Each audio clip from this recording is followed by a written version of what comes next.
Alright, the DJI Avata, it's been out now for 6 months, so a long-term review. What is it actually like? Should you buy this? My overall honest experience with it. So the good, the bad, and the loud. So the Avata is the latest DJI FPV drone. You can see it's much smaller, much lighter. This is 410 grams compared to the original DJI FPV drone. Now this is a fantastic drone, but again it has drawbacks and problems with it. One of those is it's much bigger. So for traveling around, this is so much easier to take with you, a huge advantage. I will be comparing these throughout the video, but also this DJI Avata came with the new DJI goggles too. So again, these goggles, new OLED screen, so fantastic quality.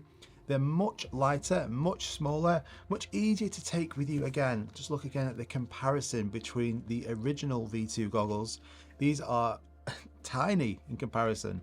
And this is going to be like an ongoing theme. It's about which one of these is right for you. Now, with any drone, you pick up points of it over months of flying. So you get a drone initially, you love it, it has everything great about it, and the negatives don't really shine until you've flown it for quite some time.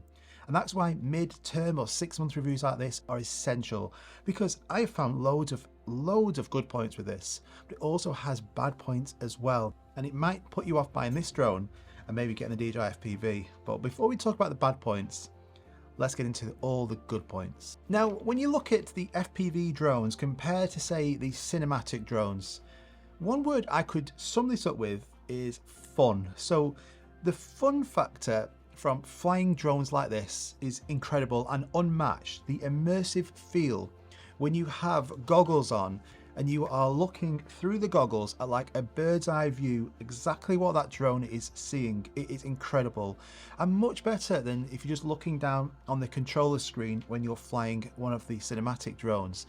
Now, don't get me wrong, cinematic drones are amazing, fantastic fun, but it doesn't come close to that feeling, that thrill of flying an FPV drone. Nothing does. So fun factor, it wins straight away.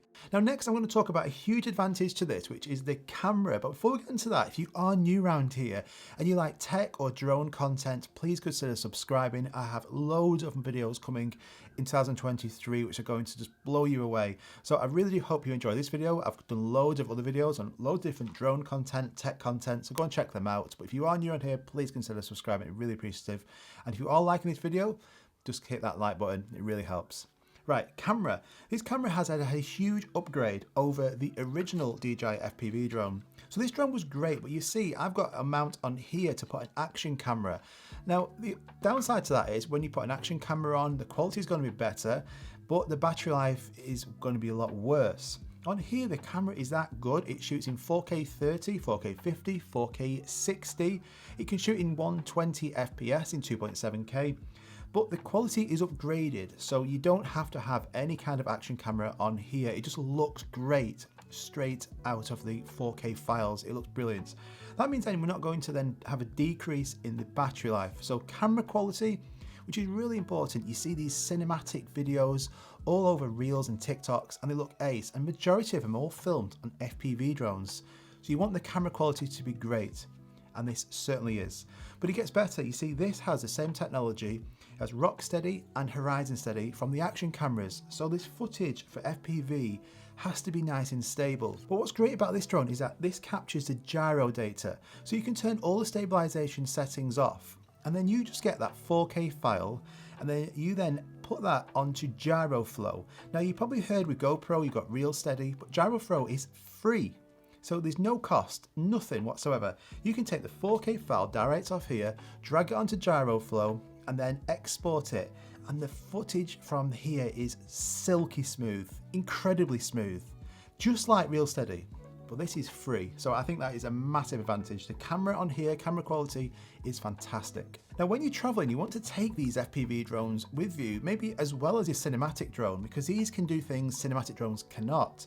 But just look at the size of the DJI FPV. Although this is a fantastic drone and I love it, it is a hassle taking it anywhere with you. It doesn't fall down, it's heavy, It is a big chunk to take with you. Same with the goggles. These are the goggles, the V2 goggles, and these are incredible goggles. Again, they're heavy and big. So for travel, that's why the Mini 2, the Mini 3, Mini 3 Pro is so popular. These are small, lightweight drones. The DJI Avata is 410 grams. Obviously it doesn't fold, but it's such a small profile that you could easily fit this into a bag. With the battery on, it's nice and lightweight. It's not a problem to take with you.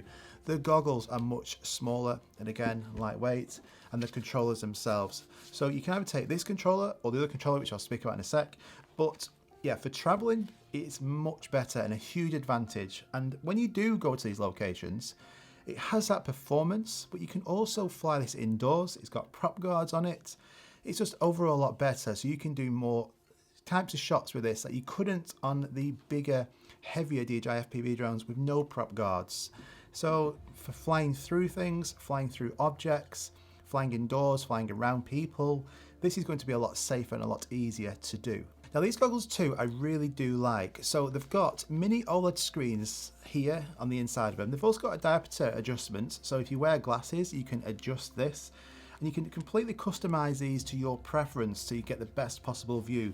But the quality that comes back from this readout that you see through these goggles, it's incredible. If you ever use like VR goggles, this is them, but 10 times better. Now that's not to say that these goggles are bad. I do like these, and the actual V2 goggles I find have a slightly better signal performance and range. But the trade-off with that is they are much heavier and just more hassle to take.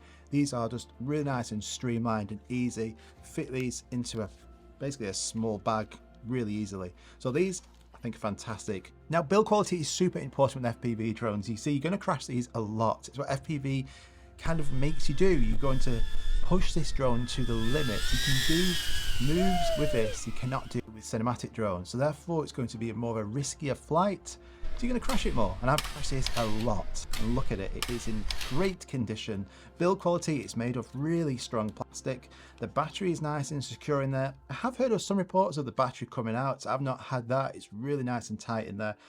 It's great. So I like that prop guards are completely covered. Build quality, fantastic. So I've talked about all the good points there, but after 6 months, there are some bad points or niggles, I would say, with DJI Avata as well. The first one is to do with the cost. You see, this is not a cheap drone. If you're already in the FPV world and you have like the DJI FPV, you've already got the goggles, you've already got a controller, then great, you can pick this drone up as a drone only option. But if you're not and you want to go the DJI route, you get this in various combinations, but each one comes with the motion controller. Now that will allow you to fly in normal and sports mode, and this is great for not a real FPV experience. You can have the goggles on, you can have this, and anyone can really pick this up and fly it. That's what's a great advantage. My daughter was using this and having loads of fun, and she's never flown FPV before. You just hold this and it reacts to the movements of where you turn your wrist. You press this trigger and it'll go forwards. It's great, it's a lot of fun, but you still get that immersive experience with the goggles. But it's not as easy to crash. You can't do manual mode. If you want to do manual mode, you have to then go and buy the DJI Remote Controller 2. Now this is £139 and it's an additional extra you got to buy to get the full FPV experience, because now we can switch on manual mode and then you can fly this, you can do rolls, you can do everything that you would want to do with an FPV drone that you can't with the motion controller. So overall these packages aren't cheap. They come with either the DJI Goggles 2 or the original V2 goggles. So this combination, I would say, is pretty good. The DJI Avata, the V2 goggles, and the motion controller, it's a lot cheaper. And also what you're going to pick up first of all is some extra batteries. You see, you get one battery with this kit, so you're going to get more. Obviously, you want more battery life. Now in FPV drones, normally it's about 3 to 4 minutes. You're going to get about 10 to 11 minutes in manual or sports mode on the Avata, which I think is great. In normal mode, you're going to get even more. So for FPV, battery life is great on here. You're going to get the Fly More kit. That's probably the best accessory to pick up.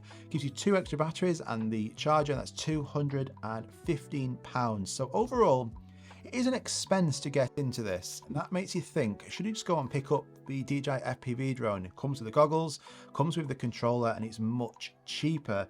but it's just the size, I would think, would put a lot of people off. This is so easy to take with you. You could take this and you could take a Mini 3 Pro and you've got everything covered. And this is a great setup, isn't it? Now, the noise of it has had a lot of attention. You see, this is a really loud, high-pitched, whirring noise. I personally don't mind it, but I know a lot of people do. This is going to get attention. So if you don't like having loads of attention when flying drones, this might not be the drone for you. This is going to attract attention. Louder than the DJI FPV, louder than the Mavic series, louder than all the mini drones. This is loud, but it's a unique, like, whirring, whining noise. If you've never heard this, go check out some of my DJI Avata videos and you'll be able to hear it for yourself. But it's certainly a consideration. If you don't want loads of attention, this is not the drone for you. I also have heard and seen quite a few reports of the DJI Avata in manual mode falling out of the sky and just crashing randomly. I've never had a problem with it. It's never crashed manually on it for its own accord. It's always crashed because of me. But I'm lucky to see that DJI are good at pumping out loads of firmware updates. So this, I think, has solved all of them. I've not really seen as many reports of this just crashing randomly out of the sky. That seems to have all gone, so that's great. But initially, for the first few months, there was quite a lot of those reports. So if you're one of those, make sure you go and update your firmware, make sure everything's updated, so your controller, goggles, your drone itself, get everything updated and hopefully you won't have a problem. So when this is flying at quite high altitudes, it's not going to be really level because the wind is blowing it around, it's a lot lighter. So the DJI FPV drone is massive and it's got huge propellers on it, so it can withstand a lot more wind. It's also faster, it can fly faster, which means it's going to be able to handle itself and hover, being a lot smoother. Now, if you're flying this low, you're flying this through like trees or buildings, really low to the ground, you're not going to have any problem. And that's kind of what this is designed for anyway. It's like a cine-whip drone, meant for lower level flying, meant for indoor use.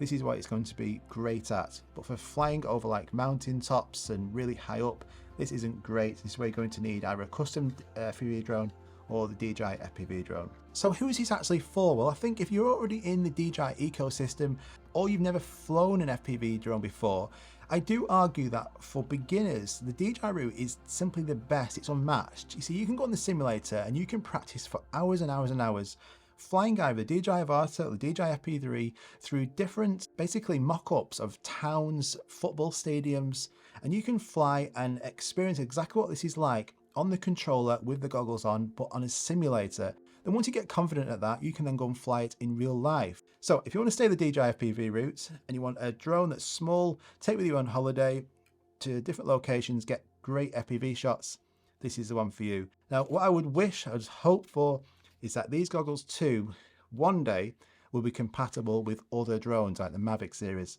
So I could fly the Mavic, but look through here. Ooh, that would be good, one day.